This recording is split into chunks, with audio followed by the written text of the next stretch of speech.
A couple of figures here for you. They spent, this is NZR, $142 million more in expenses in the last 12 months than they did the previous 12 months. That's $277 million in expenses. The income was $271 million, and that was an increase of $100 million or something like that. But they spent another $142 million. Okay, take off the $22 million that they've given to women's rugby, hired another few managers to create pathways and ensure success or whatever bollocks. $27 million to the provincial unions. So take off that, $49 million. So you've still got about 90-something million. They're spending about $2 million a week on what? This is extra and above what they were already spending, the $2 million they were already spending. They're spending $4 million a week on what? Why is there not a single journalist in this country who will actually ask those questions at a press conference? Well, very few people, as I say, ever talk about this. And all of the provincial chairmen and the CEOs, they'll talk to you off the record. Nobody will actually come on and publicly say. David Moffett, former CEO of NZR. Now, you might think, Moffett again. Well, good on the guy, because at least he stands up and he bloody says it. He joins us, 1:32. David, appreciate your time. Welcome back, mate. Thanks, mate. It's been a couple of weeks since we last spoke, but there's always something happening around New Zealand rugby. Well, once again, another review. The terms of reference on this particular one was very simple. It was to establish whether the governance structure of New Zealand rugby is fit for purpose. Fit for purpose, the same words that Mark Robinson used a couple of weeks ago when he accused the NPC of not being fit for purpose. But, these are things that you've been talking about for a very long time. Many of us have been talking about for a very long time. I suppose the big question is, what the hell is going to change, if anything? Well, did they really need a review to discover that New Zealand rugby wasn't fit for purpose? I don't think so. I mean, the majority of people that are looking on already know that. And I think my views about the way in which it's governed at the moment are very well known. But if it's true, then it's damning. What happens, though, when you get a damning report? What does a CEO, what does the board do with that, especially if it's critical of them?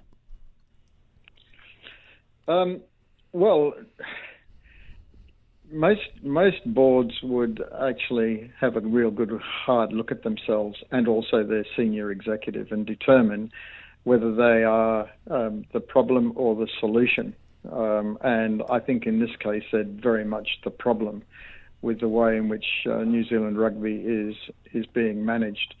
And I can't see... Well, let's go back a step. The provincial rugby unions, if they want to, can call an extraordinary general meeting and remove them all. It's as simple as that. If they've got the will, they have the power, certainly. And if you want to go a step further back, it's the clubs that can actually instruct the provincial rugby unions what they have to do. They can call an extraordinary general meeting of their provinces, and they can instruct them to actually go and do what needs to be done. The real power actually lies with the clubs, but they feel powerless with the way in which it's currently being run. But if they got themselves their acts together and they then instructed the provincial rugby unions, the 14 of them that get to vote, they could fix this in an instant. Why won't that happen, though, and why has that never happened? Is it just the sheer scale of the administration and the gobbledygook that's involved with that, trying to get this many people around a table to agree on anything? Well, I think the biggest issue, and I've found this in wherever I've been in sport, is that there's a lot of people say a lot of things prior to going into a meeting, and then when they get into the meeting, they say nothing and do nothing. So what you need... is for people to actually say, yeah, we've had enough of this and we're actually going to do something about it. But until they do that, nothing will happen. Until the provincial rugby unions take control of what's happening there, and they're the only ones that can. You and I can't. The sponsors can't. It's the provincial rugby unions, and then prior to them, clubs. And if you go and talk to people in clubland, they've had an absolute gutsful of the focus of New Zealand rugby at the moment. It's just at the top end. It's at the sexy end where they get on airplanes, travel at the pointy end, stay in 5-star hotels, all that sort of thing, waste a lot of money. And I think the average person looks at this and says, this isn't a good look. And the other thing too is, mate, they're never told what's going on. We never hear from the chief executive sitting down with you guys in the media around a fireside chat and just telling you what he really thinks and where he would like to take New Zealand rugby. Well, he's got no idea where he wants to take New Zealand rugby. I mean, this is the frustrating thing about the guy, David. I mean, he might be a nice guy, but he doesn't have the ability to even make the most simple decisions. Everything he does seems to be he has to actually palm it to somebody else, call a review on something, shelve it over here. I mean, it's kind of like, to me, it's like watching an episode of Gliding On. It's like a government department that just goes round and round in circles. Yeah, I think that's a pretty good analogy of the way it's currently being run. The other thing I'd say, it's born of ignorance and arrogance, mate.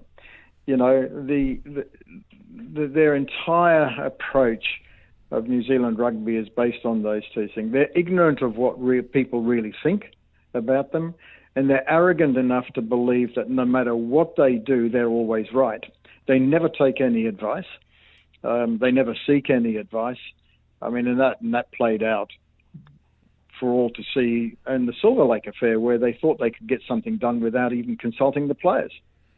I mean, but there's a litany of issues that they have mismanaged. Well, look at the shambles around the All Black coaching thing, going on last year, and with the situation we're in at the moment. Ultimately, though, as you say, the provincial unions have the power. This is a governance review, but it's not binding. That's the other thing. I just don't get the point of it. If you can actually say, okay, this is wrong, this is wrong, this is wrong. I don't know whether or not they even come up with solutions, but if you can say this is wrong, surely then you do something about it. But because it's not binding, those in power can just basically put it over here and catch the plane to France, can't they? Well, no, yes, they can, and that's what will happen. But the provincial rugby unions could march all over that and say, well, you might think it's not binding, but we're here to tell you it is binding. And we will call an extraordinary general meeting and we will force through those recommendations and we will make them binding. So if you want to go down that road, we're going to take you on. And perhaps they need a person to galvanize them, a single person to galvanize them and to get them going. I don't know. But, if they don't do anything about it, then bloody well shut up and stop complaining. It's in your hands, provincial rugby unions. And I've got a huge amount of respect for what the provincial rugby unions are trying to do under very difficult circumstances. They've got so many well-meaning, real rugby men in those provincial rugby unions. But if they don't galvanise themselves and if they don't say, you are accountable to us, then nothing will happen.